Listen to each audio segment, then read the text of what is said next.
നമസ്കാരം. Raf talk ക്രിക്കറ്റിലേക്ക് അവർക്കും സ്വാഗതം. തല ഫോർ എ റീസൺ എന്ന് വെറുതെ പറയുന്നതല്ല. ഇതാ കേട്ടോ, MSD ആരാധകർക്ക് ആവേശം പകരുന്നൊരു കഥ. പാകിസ്ഥാൻ്റെ ബൗളറില്ലേ ഉസ്മാൻ താരിഖ്, അദ്ദേഹം പറയുന്നു, ഞാൻ ഇന്ന് ഈ കാണുന്ന നിലയിൽ ക്രിക്കറ്ററാവാൻ കാരണം MS ധോനിയാണ്. MS ധോനിയുടെ ബയോപിക്, അദ്ദേഹത്തിൻ്റെ സിനിമ കണ്ടു. MS Dhoni the untold story എന്ന സിനിമ കണ്ടതിന് ശേഷമാണ് ഞാൻ വീണ്ടും ക്രിക്കറ്റ് കളിക്കാൻ തുടങ്ങിയതും ഇന്നത്തെ നിലയിലേക്ക് മാറിയതുമെന്ന്. MS ധോനി എത്ര കുഞ്ഞുങ്ങളെയാണ് ഇൻസ്പയർ ചെയ്യുന്നത്, ക്രിക്കറ്റർമാരെ, വളർന്നു വരുന്ന ക്രിക്കറ്റർമാരെ. അത് ഇന്ത്യയിൽ മാത്രമല്ല, ഇന്ത്യയുടെ പുറം രാജ്യങ്ങളിൽ മാത്രമല്ല, നമ്മുടെ ആർച്ച് റിവൽസ് ആയിട്ടുള്ള പാകിസ്ഥാനിൽ പോലും അദ്ദേഹം ഉണ്ടാക്കുന്ന ഒരു ഇമ്പാക്റ്റ് നോക്കണം. ഉസ്മാൻ താരിഖ് ഇപ്പോൾ 30 വയസ്സുണ്ട്.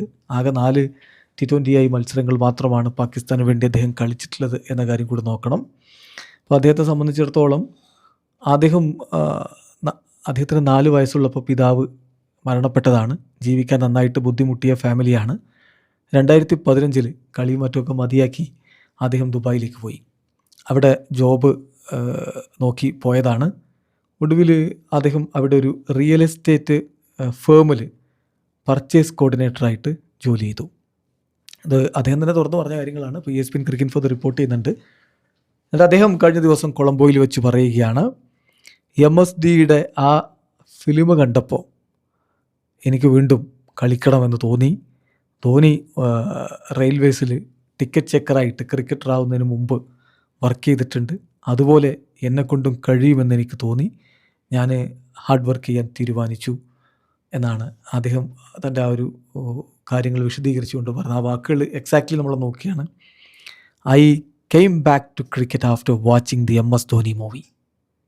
MSDയുടെ ആ സിനിമ കണ്ടതിന് ശേഷമാണ് ഞാൻ വീണ്ടും ക്രിക്കറ്റിലേക്ക് വരുന്നത്.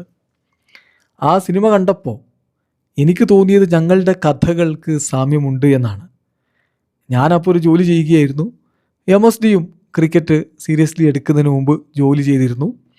സോ ഇവിടെ ഇതാ ഒരു വ്യക്തി സ്വന്തം ചരിത്രം കുറിച്ചിരിക്കുന്നു എന്ന തോന്നലാണ് എനിക്ക് ആ സിനിമ കണ്ടപ്പോൾ ഉണ്ടായത്. ഞാനൊരു സിമ്പിൾ ഹ്യൂമൻ ബീയിങ് ആണ്, സാധാരണ മനുഷ്യനാണ്. പെർഹാപ്സ് എനിക്കും അദ്ദേഹത്തിൻ്റെ പാത പിന്തുടർന്ന് ഹാർഡ് വർക്ക് ചെയ്യുകയാണെങ്കിൽ ഉയരങ്ങളിലേക്ക് എത്താൻ പറ്റുമെന്ന തോന്നൽ എനിക്കുണ്ടായി.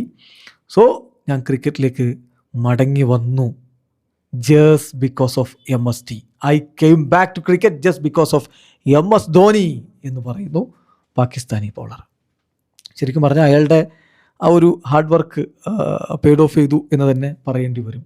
അയാളെ ഫക്കർ സമനെ കണ്ടുമുട്ടുന്നു. അതിനുശേഷം ഫക്കർ സമൻ അദ്ദേഹത്തെ അവിടെയുള്ള ഒരു ലോക്കൽ കോച്ചിൻ്റെ അടുത്തേക്ക് കൊണ്ടുപോകുന്നു. അതിനുശേഷമാണ് പതിയെ അദ്ദേഹം ഡൊമസ്റ്റിക് കരിയറിലേക്കൊക്കെ കടക്കുന്നത്. വജത്തുള്ള വസ്തി അദ്ദേഹത്തിന് കൂടുതൽ പ്രാക്ടീസും മറ്റു കാര്യങ്ങളൊക്കെ കൊടുക്കുന്നു. അങ്ങനെയാണ് മുന്നോട്ടേക്ക് വരുന്നത്. പിന്നെ അദ്ദേഹം വ്യത്യസ്തമായിട്ടുള്ള ലീഗുകളിൽ കളിക്കുകയുണ്ടായി. അതായത് CPL, PSL, ILT20 ഇങ്ങനെയുള്ള ലീഗുകളിലൊക്കെ കഴിഞ്ഞ കുറച്ച് വർഷങ്ങളായിട്ട് കളിച്ചു.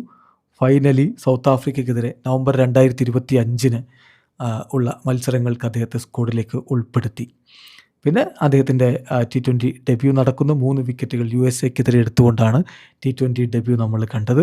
അതിനുശേഷം അദ്ദേഹം ഇപ്പോൾ നമുക്കറിയാമല്ലോ, T20 world cup debut, T20 debut എന്നല്ല, T20 വേൾഡ് കപ്പ് ഡെബ്യൂ USAക്കെതിരെ 3 വിക്കറ്റുകൾ എടുത്തുകൊണ്ടാണ് അദ്ദേഹം തുടങ്ങുന്നത്. അതിനുശേഷം പിന്നെ അദ്ദേഹം വാർത്തകളിൽ ഇങ്ങനെ നിറഞ്ഞു നിൽക്കുകയാണ്. അത് ആക്ഷൻ്റെ പേരിലാണെങ്കിലും പെർഫോമൻസിൻ്റെ പേരിലാണെങ്കിലും ഒക്കെ വലിയ രൂപത്തിൽ ചർച്ചയായി മാറിയിട്ടുണ്ട്. പക്ഷെ പറഞ്ഞു വരുന്നത് എന്താണെന്നറിയോ, MSD കാരണം ആരൊക്കെയാണ് ഇൻസ്പയർഡ് ആവുന്നത്. യെസ്, തല ഫോർ എ റീസൺ. വീഡിയോ അവസാനിക്കുന്ന ക്രിക്കറ്റ് ലോകത്തെ കൂടുതൽ വിശേഷങ്ങളുമായി റാഫ് ടോക്സിൽ എത്താം.